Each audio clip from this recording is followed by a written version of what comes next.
If you were not happy with your wine reduction, you probably used the wrong wine or your temperature was too high. Hi there, my name is Saiko. This version is short and sweet.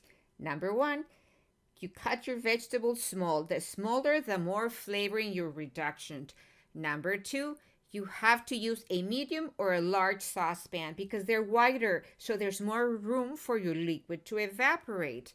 You gotta use really good vegetables fresh, for example, mushrooms. Mushrooms have tons of umami, that extra savory flavor. You are also going to need shallots. Shallots have a settled flavor, not too strong that it will overpower the wine. If you don't like doing so much chopping, I would get a mini food processor. It's like having a sous chef, but with no attitude.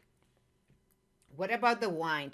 The big, bold red wines, the what you like the Shiraz, the Zinfandel, the Caps, those have high in alcohol. They have more tannins and they're more complex.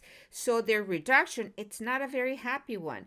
The best type of wine for a reduction is a grape blend, a variety of grapes. They're middle of the road and they're less than $12. You will also need a bay leaf, a few sprigs of parsley, and of course the wine. You want to simmer this mixture at low temperature, no bubbles, for about 15 minutes.